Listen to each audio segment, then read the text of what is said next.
Hi, ಎಲ್ರಿಗೂ ನಮಸ್ಕಾರ. ನಾನು ನಿಮ್ಮ ರಂಜಿತಾ. ವೈಕುಂಠ ಏಕಾದಶಿ ನಾಡಿನಾದ್ಯಂತ ಬಹಳ ಭಕ್ತಿಯಿಂದ ಆಚರಣೆ ಮಾಡಿ ದೇವರ ಕೃಪೆಗೆ ಪಾತ್ರರಾಗುವ ಒಂದು ವಿಶೇಷ ಸನ್ನಿವೇಶ. ಮೊದಲಿಗೆ ನಮ್ಮ ಸನಾತನ ಧರ್ಮದ ಆಚರಣೆಯಲ್ಲಿ ಒಂದಾದ ವೈಕುಂಠ ಏಕಾದಶಿ ಏನಕ್ಕೆ ಮಾಡ್ತಾರೆ, ಈ ಆಚರಣೆಗೆ ಪ್ರಚಲಿತಕ್ಕೆ ಹೇಗೆ ಬಂತು ಅನ್ನೋದು ತಿಳಿದುಕೊಳ್ಳೋಣ.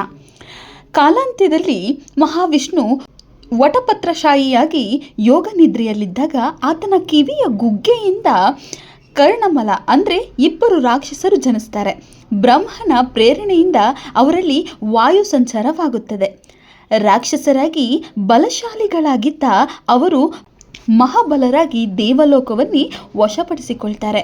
ಬ್ರಹ್ಮ ಅವರನ್ನು ಸ್ಪರ್ಶಿಸಿ ನೋಡಲು ಒಬ್ಬ ಮೃದುವಾಗಿ ಕಂಡ, ಅವನೇ ಮಧು. ಮತ್ತೊಬ್ಬ ಕಲ್ಲಿನಂತೆ ಕರ್ಕಶವಾಗಿ ಕಂಡ, ಅವನೇ ಕೈಟಭ. ಪರಾಕ್ರಮಿಗಳಾದ ಮಧು, ಕೈಟಭ ಇವರನ್ನು ವಿಷ್ಣು ಸಂಹರಿಸಿದ. ವೈಕುಂಠ ಲೋಕದ ಉತ್ತರ ದ್ವಾರದ ಮೂಲಕ ಅವರನ್ನು ಪ್ರವೇಶಿಸುವಂತೆ ಮಾಡಿ ಸದ್ಗತಿಯನ್ನು ಕರುಣಿಸುತ್ತಾನೆ.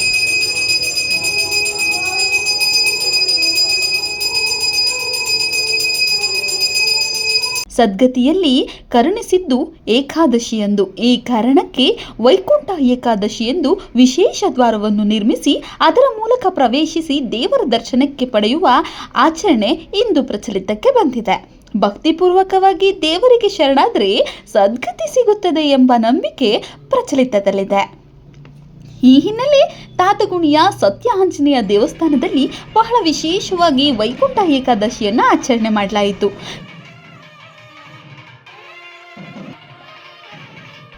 ಕೃಷಿ ಪತ್ತಿನ ಸಹಕಾರ ಸಂಘದ ಸದಸ್ಯರು, ಮಾಜಿ ಅಧ್ಯಕ್ಷರು, ಅಗರ ರಕ್ಷಿತಾ ಪ್ರಾಪರ್ಟೀಸ್ ಹಾಗೂ ಡೆವಲಪರ್ಸ್ ಮಾಲೀಕರಾದ ಎ ರಾಮಕೃಷ್ಣ ಅವರು ವೈಕುಂಠ ಏಕಾದಶಿಯನ್ನ ಸತ್ಯ ಆಂಜನೇಯ ದೇವಸ್ಥಾನದಲ್ಲಿ ಬಹಳ ವಿಜೃಂಭಣೆಯಿಂದ ಏರ್ಪಡಿಸಿದರು. 9 ವರ್ಷದಿಂದ ಈ ಸೇವೆಯನ್ನು ಅವರು ಶ್ರೀನಿವಾಸನಿಗೆ ಸಲ್ಲಿಸುತ್ತಾ ಬಂದಿದ್ದಾರೆ.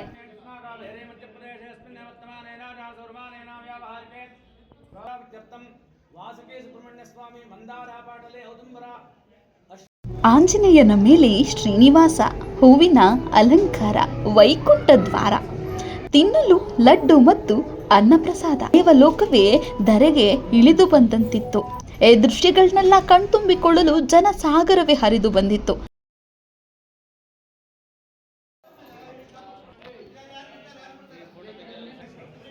ಇನ್ನು ಶಾಸಕರಾದ ಎಸ್.ಟಿ. ಸೋಮಶೇಖರ್ ಅವರ ಸಹ ಆಗಮಿಸಿ ದೇವರ ಕೃಪೆಗೆ ಪಾತ್ರರಾದರು. ನಂತರ ಕಗ್ಲಿಪುರ ಇನ್ಸ್ಪೆಕ್ಟರ್ ವೆಂಕಟೇಶ್ ಅವರು ಆಗಮಿಸಿ ದೇವರಿಗೆ ನಮಿಸಿ ಶಾಸಕರೊಂದಿಗೆ ಜನಗಳಿಗೆ ಅನ್ನಪ್ರಸಾದವನ್ನು ವಿತರಿಸಿದರು.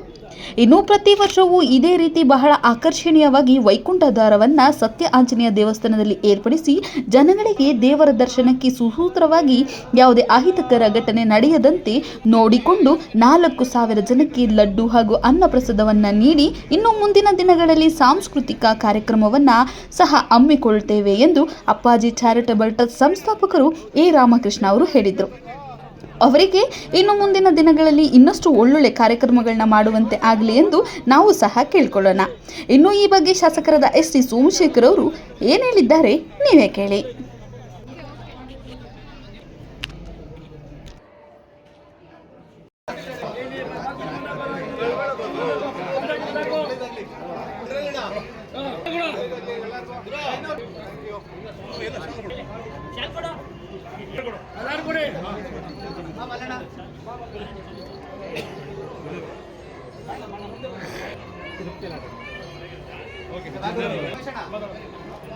ವೈಕುಂಠ ಏಕಾದಶಿಯ ಶುಭಾಶಯಗಳು.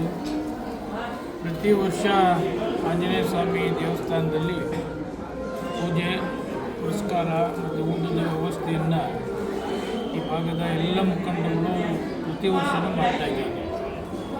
ನಾನು ಕೂಡ ಹಿಂದೆ ನಮ್ಮ ಟಿ ವಿ ಮಾರುತಿ ಅಂತಿದ್ದರು, ಅವರು ಮನೆಯವರೆಲ್ಲ ಕೂಡ ಈ ಪೂಜೆಗೆ ನನ್ನನ್ನು ಕೂಡ ಇನ್ವೈಟ್ ಮಾಡ್ತಾಯಿದ್ದರು. ಇವತ್ತುವರೆಗೂ ಕೂಡ ಈ ಕಾರ್ಯಕ್ರಮದಲ್ಲಿ ನಾನು ಭಾಗವಹಿಸ್ತಕ್ಕಂಥ ಪುಣ್ಯ ನನಗೂ ಕೂಡ ಸಿಗ್ತಾಯಿದೆ.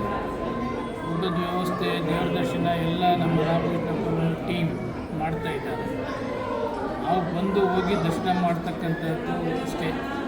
ಊಟದ ವ್ಯವಸ್ಥೆ ಎಲ್ಲ ಅವರು ಸುಮ್ಮನೆ ನಮ್ಮ ಕೈಯಲ್ಲಿ ಬಡಿಸ್ತಕ್ಕಂಥ ಕಾರ್ಯವನ್ನು ಮಾಡ್ತಾರೆ.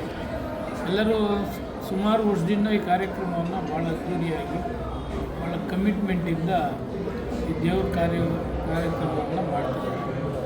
ಅದಕ್ಕೆ ಸಾವಿರಾರು ಜನ ಸುತ್ತಮುತ್ತಲಿನ ಎಲ್ಲ ಗ್ರಾಮಸ್ಥರು ಕೂಡ ಆಂಜನೇಯ ಸ್ವಾಮಿ ದೇವಸ್ಥಾನಕ್ಕೆ ಒಂದು ದರ್ಶನ ಪಡೆದು ಪ್ರತಿ ವರ್ಷ ಕ್ಯಾಲೆಂಡರ್ ಮಾಡಿಸ್ತಾರೆ. ಕ್ಯಾಲೆಂಡರ್ ತಗೊಂಡು ಪ್ರಸಾದ ವಿನಿಯೋಗ ಆಗ್ತದೆ. ಅದನ್ನು ಕೂಡ ಎಲ್ಲ ತಗೊಂಡು ಭಾಳ ಸಂತೋಷದಿಂದ ಹೋಗ್ತಕ್ಕಂಥ ವ್ಯವಸ್ಥೆಯನ್ನು ಅವತ್ತಿನ ಮಾಡಿದ್ದಾರೆ. ಎಲ್ಲರಿಗೂ ಕೂಡ ಆಯಸ್ಸು ಆರೋಗ್ಯ ಭಾಗ್ಯವನ್ನು ಕೊಟ್ಟು ಕಾಪಾಡಿ. ನನ್ನ ಕೈಲಾದ ಸೇವೆ 9 ವರ್ಷದಿಂದ ಸತತವಾಗಿ ಮಾಡಿಕೊಂಡಿದ್ದೇನೆ. ಅದಕ್ಕೆ ಈ ಆಂಜನೇಯ ಸ್ವಾಮಿ ಟ್ರಸ್ಟ್ನ ಮುಖ್ಯಸ್ಥರಾದ ಶ್ರೀ ಮಾರಪ್ಪ ಮತ್ತು ನಮ್ಮ ಅಧ್ಯಕ್ಷರಾದ ಮಂಜು ಟಿ ಟಿ ಅವರು, ನಮ್ಮ ನರಸಿಂಹಮೂರ್ತಿ ಅವರು ಉಪಾಧ್ಯಕ್ಷರು, ಡಾಕ್ಟರ್ ವಿಕ್ರಮ್ ಅವರು, ಎಲ್ಲರ ನಮ್ಮ ಲೋಕೇಶ್ ಅವರು ಮೆಂಬರ್, ಇಲ್ಲಿ ಮೆಂಬರ್ಗಳು ತುಂಬ ಜನ ಇದ್ದಾರೆ. ಎಲ್ಲ ಸದಸ್ಯರ ಬೆಂಬಲದೊಂದಿಗೆ ಕಾರ್ಯಕ್ರಮ 9 ವರ್ಷಗಳಿಂದ ಭಗವಂತ ಎಲ್ಲರಿಗೂ ಒಳ್ಳೆಯದು ಮಾಡಿದ್ದಾರೆ. ನಾವು ತಾತ್ಕೂರಲ್ಲಿ ಶ್ರೀ ಸತ್ಯಾನಂದ ಸ್ವಾಮಿ ದೇವಾಲಯದ ಶ್ರೀ ಕ್ಷೇತ್ರ ಇದು. ಇಲ್ಲಿ ಭಾಳ ವರ್ಷಗಳಿಂದ ಪ್ರತಿಯೊಂದು, ಅದು ಹನುಮ ಜಯಂತಿ ಆಗ್ಬೋದು, ವೈಕುಂಠ ಏಕಾದಶಿ ಆಗ್ಬೋದು, ನವರಾತ್ರಿ ಉತ್ಸವಗಳಾಗ್ಬೋದು, ಪ್ರತಿಯೊಂದನ್ನು ಸಂಪ್ರದಾಯಬದ್ಧವಾಗಿ ಶಾಸ್ತ್ರೋಕ್ತವಾಗಿ ವಿಜೃಂಭಣೆಯಿಂದ ನಡೆಸ್ಕೊಂಡ್ಬರ್ತಾಯಿದ್ದೀವಿ. ಅದರಲ್ಲಿ ವಿಶೇಷವಾಗಿ ವೈಕುಂಠ ಏಕಾದಶಿನ ನಮ್ಮ ಎಲ್ಲ ಸಮಸ್ತ ಗ್ರಾಮಸ್ಥರ ಸಹಕಾರಗಳೊಡನೆ, ಎಲ್ಲ ಭಕ್ತಾದಿಗಳ ಸಹಕಾರಗಳೊಡನೆ, ನಮ್ಮ ಶಾಸಕರಾದ ಶ್ರೀ ಸೋಮಶೇಖರ್ ಸಾಹೇಬ್ರ ಸಂಪೂರ್ಣ ಆಶೀರ್ವಾದಗಳೊಡನೆ, ಸ್ವಾಮಿಯ ಕೃಪೆಯಿಂದ ಈ ಊರಿನಲ್ಲಿ ನಿರಂತರವಾಗಿ 9 ವರ್ಷಗಳಿಂದ ನಮ್ಮ ಈ ಭಾಗದ ಎ ರಾಮಕೃಷ್ಣ ಅವರು, ನಮ್ಮ ಮುಖಂಡರು, ಅವರು ನಡೆಸ್ಕೊಂಡ್ಬರ್ತಾಯಿದ್ದಮ್ಮ. ವೈಯಕ್ತಿಕವಾಗಿ ಅವರ ಕುಟುಂಬದ ಹೆಸರಲ್ಲಿ 9 ವರ್ಷದಿಂದ ವೈಕುಂಠ ಏಕಾದಶಿ ನಡೆಸ್ಕೊಂಡ್ಬರ್ತಾಯಿದ್ರು. ಇಲ್ಲಿ ದಿನದಿಂದ ವರ್ಷದಿಂದ ವರ್ಷಕ್ಕೆ ಸಾವಿರಾರು ಸಂಖ್ಯೆಯಲ್ಲಿ ಜನಸಂಖ್ಯೆ, ಭಕ್ತಾದಿಗಳ ಸಂಖ್ಯೆ ಹೆಚ್ಚಾಗ್ತಾಯಿದೆ. ಸರಿಸುಮಾರು ಬೆಳಗ್ಗೆಯಿಂದ 7 ರಿಂದ 8 ಸಾವಿರ ಜನ ಭಕ್ತಾದಿಗಳು ಅಲ್ಲಿಗೆ ದರ್ಶನ ಮಾಡಿದ್ದಾರೆ. ಎಲ್ರಿಗೂ ಲಡ್ಡು ಪ್ರಸಾದ, ಅನ್ನದಾನ ಸೇವೆ ಹಮ್ಮಿಕೊಂಡಿದ್ದಾರೆ. ಆದರೆ ಈ ಬಾರಿ ನಮ್ಮ ಎ ರಾಮಕೃಷ್ಣ ಅವರು ಅವರ ತಂದೆಯವರ ಹೆಸರಲ್ಲಿ ಒಂದು ಅಪ್ಪಾಜಿ ಚಾರಿಟಬಲ್ ಟ್ರಸ್ಟ್ ಅಂತ ಒಂದು ಟ್ರಸ್ಟು ಸಂಸ್ಥಾಪನೆ ಮಾಡಿದ್ದಾರೆ. ಇನ್ನು ಮುಂದೆ ಈ ವರ್ಷದಿಂದ ಈ ಒಂದು ಒಳ್ಳೆಯ ಕಾರ್ಯ ಏನಿದೆ ವೈಕುಂಠ ಏಕಾದಶಿ ಕಾರ್ಯಕ್ರಮ, ನಮ್ಮ ಶಾಸಕರ ಸಹಕಾರದೊಂದಿಗೆ ನಮ್ಮ ರಾಮಕೃಷ್ಣ ಅವರು ಅಪ್ಪಾಜಿ ಚಾರಿಟಬಲ್ ಟ್ರಸ್ಟ್ನ ಮುಖೇನ ಈ ಒಂದು ಒಳ್ಳೆಯ ಕಾರ್ಯಕ್ರಮವನ್ನು ಮಾಡಬೇಕು ಅಂತ ನಿರ್ಧಾರ ಮಾಡಿ, ಅದಕ್ಕೋಸ್ಕರ ಇಷ್ಟು ವಿಜೃಂಭಣೆಯಿಂದ ತುಂಬ ವ್ಯವಸ್ಥಿತವಾಗಿ ಕಾರ್ಯಕ್ರಮ ಮಾಡಿದ್ದಾರೆ. ಎಲ್ಲ ಭಕ್ತಾದಿಗಳ ಪರವಾಗಿ ನಮ್ಮ ಸ್ವಾಮಿಯ ಸಂಪೂರ್ಣ ಕೃಪಾ ಕಟಾಕ್ಷ ರಾಮಕೃಷ್ಣ ಮತ್ತು ಅವರ ಕುಟುಂಬದವರು ಮತ್ತು ಸಮಸ್ತ ಟ್ರಸ್ಟ್ನ ಎಲ್ಲ ಕಾರ್ಯಾಗಾರದಲ್ಲಿರ್ತಕ್ಕಂಥ ಸದಸ್ಯರಿಗೆ ಒಳ್ಳೇದು ಮಾಡಲಿ, ಇನ್ನಷ್ಟು ಸೇವೆಯನ್ನು ಮಾಡೋ ಶಕ್ತಿ ಕೊಡಲಿ ಅಂತ ಕೇಳ್ಕೊತೀವಿ.